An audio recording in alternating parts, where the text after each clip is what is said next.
네, 샬롬 여러분 안녕하세요. 반갑습니다. 지금은 6월 11일 목요일 밤 11시 반을 지나고 있습니다. 네, 이제 여정을 다 마쳤고 내일이면 짧게 여기 현지의 이슬람 사원인 모스크에 가서 아, 이 이슬람 교도들의 금요일마다 모여서 기도하는 모습들을 이제 보면서 우리가 이제 앞으로 나아가야 될 영역 가운데에 하나님께서 성경에 기록되기를 아브라함의 자손인 유기의 자녀인 이스마엘과 아, 우리 이삭으로 낳은 시아만이 하나님의 자손이라 했는데 이스마엘과 이삭이 아브라함의 자손으로서 이제 마지막 때에 이제 용서와 화해가 되는 이 마지막 시점에 이들의 금요일마다 모여서 모스크에서 기도하는 모습들을 좀 보았으면 좋겠다라는 감동을 나눠주셔서 내일 그 일정을 마치고 이제 한국으로 돌아갑니다. 지금 이 밤에 주님께서 이 8년 만에 다시 찾은 이 선교지에 와서 많은 것들을 깨닫게 하시고 또 배우게 하시고 실제적 복음을 전한 삶이 얼마나 중요한 것인가, 마지막 때 실제적 준비를 어떻게 해 나가는 것이 주님께 기쁨이 되고 예수님과 동행한 삶인 것인가를 깨닫게 하셨고 키워드를 적어서 여러분 앞에 섭니다. 몸이 무척 많이 피곤한데요. 주님께서 지금 전하라, 내가 너에게 할 말을 전해주겠다 해서 하셔서 지금 키워드를 가지고 나아갑니다. 이 주제는 마지막 때 무엇을 준비해야 할까입니다. 세 가지 큰 키워드를 먼저 말씀드릴게요. 첫 번째는 말씀과 사랑입니다. 두 번째는 성령과 순종입니다. 세 번째는 통치와 축복입니다. 다시 한번 말씀드립니다. 말씀과 사랑, 두 번째는 성령과 순종, 세 번째는 통치와 축복입니다. 첫 번째 먼저 나눌게요. 말씀과 사랑입니다. 말씀은요, 우리 안에 말씀이 들어오면은 나중에는 에베소서 6장 말씀처럼 하나님의 구원의 투구라고 했습니다. 구원의 투구는 구원을 이뤄갈 수 있는, 두렵고 떨림으로 구원을 이뤄갈 수 있는 기준이 하나님의 말씀이 되는 것이고, 그리고 마지막 때 모든 미혹과 거짓에 싸울 수 있는 것은 바로 하나님의 말씀이 바로 싸우는 검이 되는 것이죠. 이 성령을 통과한 말씀이 되어야 됩니다.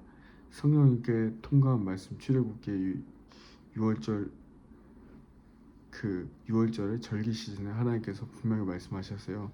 삶아서 먹지 말고 불에 태워 먹으라. 성령의 불로 말씀을 태워서 성령께서 주시는 조명 가운데 지식으로 보는 아는 말씀이 아니라 삶에서 사라진 삶에서 내 삶이 말씀으로 이끌림 바 된 이 말씀이 있으면 여러분 절대로 흔들리거나 낙담하거나 넘어지지 않습니다. 넘어져도 일어날 수 있는 건 우리 안에 말씀이 있다는 것이죠.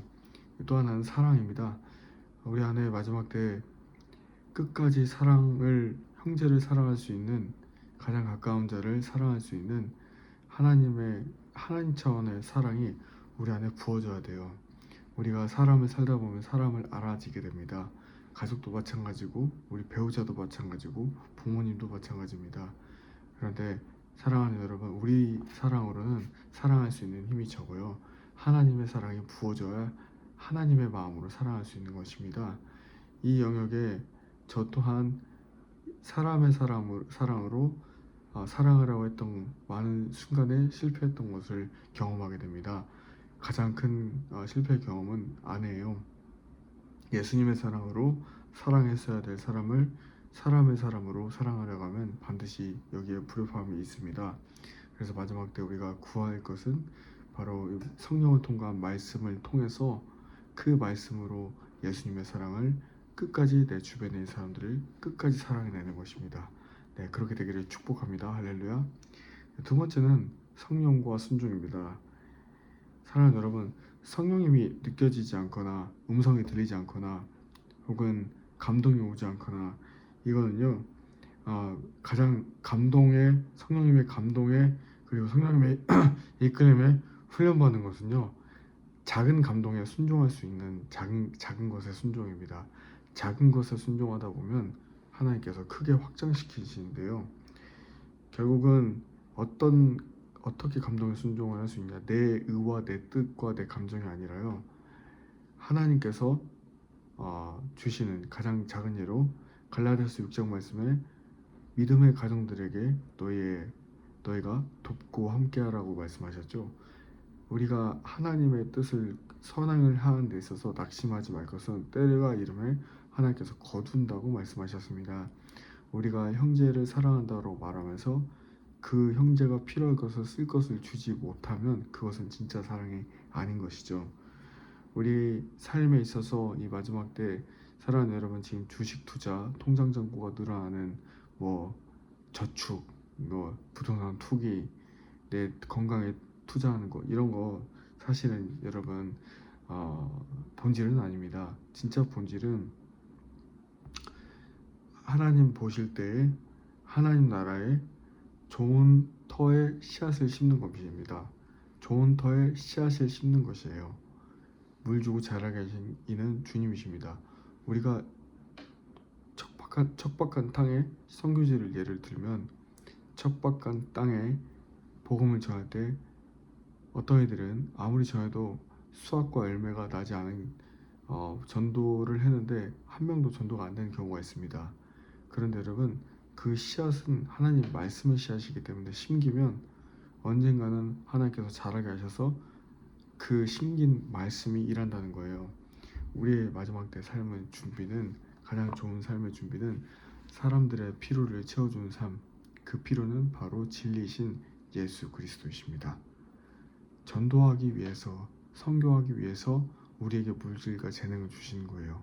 우리가 이 땅에 사는 건 우리 가족, 내가 잘 먹고 잘 사는 게 아니라 하나님 나라를 우리 통해서 확장시키시는 것입니다. 이게 선교적 관점이에요. 하나님 나라를 확장시키는 것이 바로 나의 욕망과 나의 욕구를 버리고 물욕을 버리고 자기를 사랑하는 것을 버리고 타인을 섬기는 예수 그리스도의 공생애적 삶을 말하는 것입니다. 사람들을 섬기고 사랑하는 것, 그것이 바로 순종의 삶이에요. 그런데 아무리 기회를 주셔도 우리 삶의 영역에 확장성이 없고 돌파가 없는 건 순종이 없다는 것입니다. 확장성이 있어야, 확장성이 있음을 통해서 우리 삶의 염려를 주님께 맡김을 통해서 그분이, 하나님이 우리를 통해서 열매를 맺고 싶으신 거예요. 얼마 전 주님 저에게 말씀하셨어요. 제가 이따가 세 번째 나눌 건데 저는 가장 어려웠던 게 가정의 가난함이에요. 네, 재정에 열리지 않은, 가장 어렵게, 가장 청빈하게 근검전략하며 정말 살아야만 했어요. 제 얼굴을 보면 동안이라고 말하고 또 부티나 보인다고 말을 하지만 저는 예전에 옷가게에서 한 2, 3년을 일을 했었어요. 그래서 항상 좋은 옷을 저는 몇만 안 되게 사 입고 또 많은 사람들에게 플로잉을 많이 합니다. 많이 줍니다.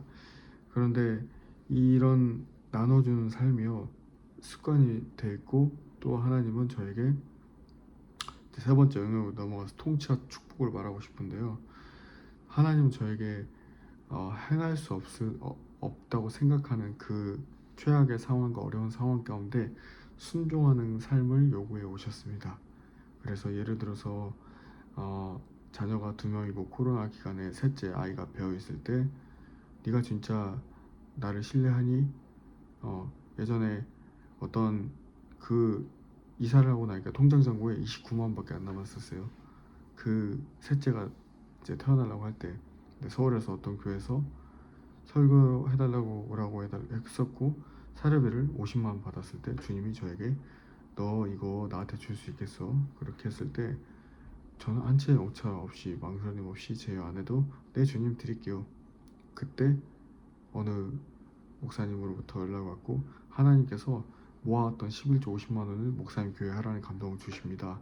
그렇게 해서 그 돈으로 하나님께 드렸어요. 여러분, 아브라함은 이삭을 모리아산으로 바칠 때 아브라함의 순종을 보셨지 이삭을 원하셨던 게 아니었습니다. 하나님은 그 자리에 순양이 있었잖아요.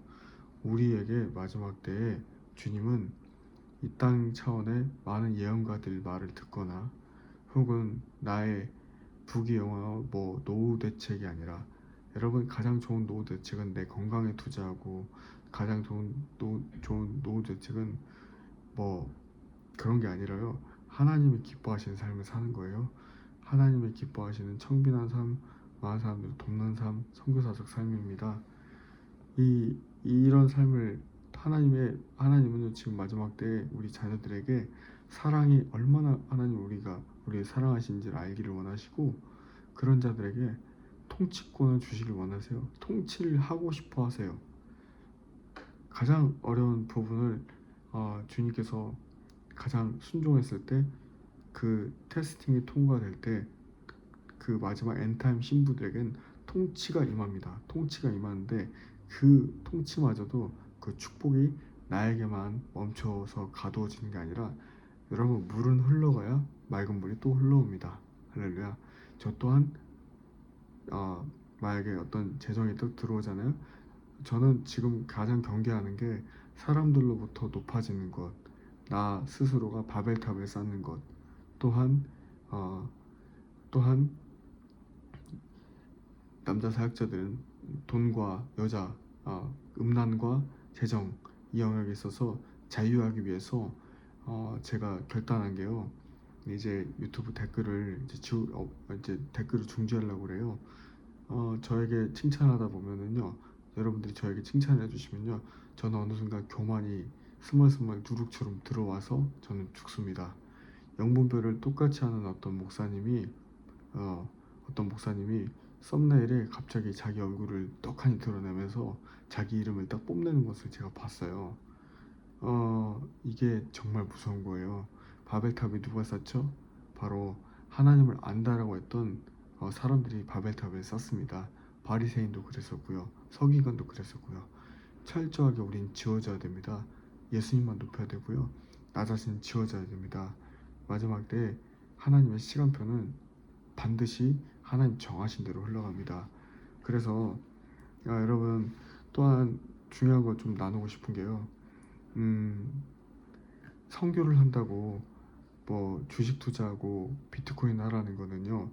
정말 조심하셔야 됩니다. 우리 마음을 빼앗기게 하는 겁니다. 정말 중요한 거는요.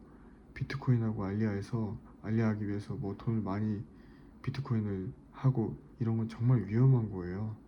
하나님께 마음을 드리고 순수한 복음으로 순전한 마음으로 그리스도를 따를 수 있도록 주님을 기쁘시게 하는 삶을 사는 것은요. 그런 것이 아니에요. 하나님 마음을 중심으로 보십니다. 여러분 지금까지 많은 테스팅을 통과되어진 자들은요. 엔타임 때 하나님이 말씀을 가진 자로서 통치하십니다. 내 것이 없는 거예요. 내 것을 주장하지 않는 거예요. 진짜 좋은 준비는요. 눈에 보이는 게 아닙니다. 진짜 눈에 보이는 건요. 눈에 보이지 않는 하나님 나라 영원한 도성을 향해서 영원한 나라를 위해서 우리가 흘려보내서 그 목적의 인생의 목적의 수단이 아니라 그 어떤 수단을 통해서 목표점에 도달하는 것이지 돈이 인생의 전부가 아니고 사역이 교회의 존재의 목적이 아니에요. 교회의 목적은 순수한 복음으로 예수 그리스도를 따르는 것입니다. 성령님의 인도함 받아 순수하게 주님께 순종하고 하나님께 이 마지막 때 신부들은 통치권이 임해서 하나님이 기쁘시게 하는 그 순간에 그 찰나에 작은 것이라도 하나님이 하라는 것 그거 한 가지 하고 가면 하나님께서 네가 마르다처럼 많이 분주하거나 네가 너의 유익만을 구해서 이기적으로 살지 않고 내가 하나님께서 원하시는 삶을 살다 왔구나. 내가 너를 아노라 착하고 충성된 종아 이렇게 하나님께서 축복해 주시고 구원해 주시고 또 천국에서 그런 자에게 계속해서 이렇게 순교자적 삶, 선교사적 삶, 순종하는 삶을 사는 사람들에게 하나님께서 착하고 충성된 나의 아들아 딸아 내가 너를 기뻐하노라 라고 말하실 줄 믿습니다. 결국 아브라함과 이삭과 야곱의 축복은 다윗과 같이 하나님 마음에 합한 자가 되는 것입니다. 마지막 때 진짜 준비는요. 눈에 보이는 것이 아니라고 말씀드립니다. 이 모든 것은요, 내 본질이 아닙니다. 본질을 추구하십시오. 주님과의 관계는 바로 다시 정리합니다. 첫 번째, 성령을 통과한 깨달아진 말씀과 형제 사랑이고요. 두 번째는 성령과 순종. 하나님 주시는 감동에 순종하고 선한 일을 하되 낙심하지 말고 감동에 순종하다 보면 하나님께서 말씀하신 것을 분별할 수 있다. 그리고 하나님의 영광에 다다를 수 있다. 하나님께 영광을 돌리는데 올리는데 그 지점에 갈 수 있다. 세 번째는 통치와 축복입니다. 이것이 여러분들 이 생명의 말씀이 여러분들 살리고 마지막 때 두렵고 떨림으로 구원을 이루어 모든 축복이 여러분들에게 임하는 하나님의 위로의 말씀, 격려의 말씀, 레마의 말씀 되기를 예수님의 이름으로 축복합니다. 할렐루야.